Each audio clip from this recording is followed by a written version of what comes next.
kehidupan dalam kuburan jauh lebih panjang dibandingkan kehidupan di dunia. Nabi SAW bersabda, "A'maru ummati baina sittina wa sab'in." Bahwa usia umatku itu hanya berkisar 60 sampai 70 tahun saja. Sedikit yang lewat 70 tahun. Kalaupun ada usia yang sampai 100 tahun itu sedikit sekali. Tapi kebanyakan di bawah 70 tahun, umumnya umat Rasul itu sudah meninggal dunia. Tetapi ketika orang masuk ke dalam kuburan, usia dia di kuburan sampai kiamat ditegakkan itu panjang sekali. Anda bisa bayangkan, orang yang meninggal sejak zaman Nabi Adam sampai hari ini kiamat tidak dibangkit-bangkitkan, menunjukkan bahwa kehidupan kuburan jauh lebih panjang dibandingkan kehidupan dunia. Dari sinilah maka wajar seorang mukmin harus takut dengan kehidupan kuburan. Ma'asyiral muslimin yang dimuliakan Allah Azza wa Jalla. Tetapi para ulama mengatakan, apakah orang yang mendapatkan adab kubur itu munqati atau mustamir, terus menerus ataukah terputus? Kata para ulama, adab kubur itu hanya terputus dengan tiupan sangkakala Israfil. Ketika itulah Nabi SAW menceritakan bahwa Allah Subhanahu wa Ta'ala memerintahkan kepada Israfil untuk meniup sangkakala yang pertama. Disinilah adab kubur terputus. Karena ketika itu seluruh orang mati, baik orang yang ada di atas bumi atau yang ada di bawah bumi, baik kalangan jin, baik malaikat, kecuali makhluk-makhluk yang Allah kehendaki saja, semua hancur. Dan Abu Hurairah radhiyallahu anhu menceritakan kehancuran bumi setelah tiupan sangkakala itu adalah 40. Bisa 40 hari, bisa 40 bulan, bisa 40 tahun. Yang jelas Allah hancurkan bumi ini. Allah luapkan lautan ke daratan. Allah jatuhkan bintang. Allah hancurkan gunung sehingga seperti kapas yang dihempas angin. Itulah yang disebut dengan kehancuran alam atau hari kiamat. Baru setelah kemudian bumi tidak bulat lagi, tapi bumi terhampar. Allah ganti bumi yang kita pijak dengan bumi yang baru. Itulah yang disebut dengan padang mahsyar. Maka disitulah Allah Subhanahu wa Ta'ala memerintahkan Israfil untuk meniup sangkakala kebangkitan. Yang kedua kalinya Israfil pun kemudian meniup sangkakala. Maka dari situlah manusia keluar dari perut bumi. Wa akhrajatil ardu athqalaha.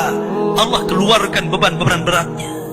Disitulah orang-orang yang beriman, ketika mereka muncul dari kuburan, maka mereka akan berkumpul dengan keluarganya.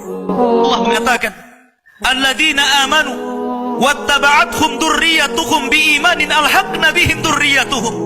Orang-orang yang beriman, kemudian keimanan diikuti oleh keluarganya, oleh istrinya, oleh suaminya, oleh bapaknya, oleh anak-anaknya, oleh cucu-cucunya. Maka ketika mereka dibangkitkan dari kuburan, mereka langsung berkumpul menjadi satu keluarga. Dan itu sebuah ketenangan. Tapi orang-orang di luar daripada beriman, mereka keluar dari perut bumi seperti dua binatang. Pertama Allah contohkan dengan laron yang berterbangan. Anda bisa melihat laron apabila terbang di atas lampu atau di sekitar lampu. Lihat bagaimana cara terbangnya. Mereka akan saling tubruk dengan kawan-kawannya. Karena pada hari itu anak lari dari orang tuanya, suami lari dari istrinya, orang tua lari dari anaknya. Terkadang mereka bertubruk satu dengan yang lainnya. Yang kedua seperti belalang kal jaradil muntashir. Pertama seperti laron dulu, lari sana lari sini, yang dari barat ke timur, yang dari timur ke barat, yang dari selatan ke utara, yang dari utara ke selatan. Mereka kacau sehingga mereka mengatakan, ya wailana man ba'atsana min marqadina. Celaka, siapa yang membangunkan aku dari tidurku? Tapi orang-orang yang beriman hanya mengatakan, hadza ma wa'adar rahman wa sadaqal mursalin. Inilah janji Allah kepada kalian dan benarlah ucapan para rasul. Baru setelah itu dari padang mahsyar berteriak seorang yang Allah suruh untuk berteriak. Mulailah kemudian mereka teratur. Maka mereka akan berjalan ke satu titik. Disitulah yang disebut dengan padang mahsyar. Mereka akan tinggal selama 50 tahun telanjang, kembali tidak dikhitan, tidak pakai sandal, matahari dekatkan 1 mil, keringat bercucuran, tidak ada makan, tidak ada minum. Mereka berdiri 50 tahun. Sehingga akhirnya orang-orang saleh mereka berkumpul, datang kepada Adam minta syafaat. Adam memberikan udzur, tidak sanggup memberikan syafaat. Kata Adam, datanglah kalian kepada Nuh, karena dia Rasul pertama dalam Islam, Rasul pertama setelah aku. Maka mereka pun kemudian datang kepada Nuh. Nuh pun memberikan udzur, datanglah kalian kepada Ibrahim, karena dia Khalilur Rahman. Maka mereka datang kepada Ibrahim. Kata Ibrahim, aku tidak sanggup berikan syafaat, datanglah kalian kepada Musa, karena dia Kalimur Rahman. Ketika mereka datang kepada Musa, kata Musa, datanglah kepada Isa. Isa pun memberikan udzur, tidak bisa. Seandainya kalian datang kepada Muhammad sallallahu alaihi wasallam itu lebih baik.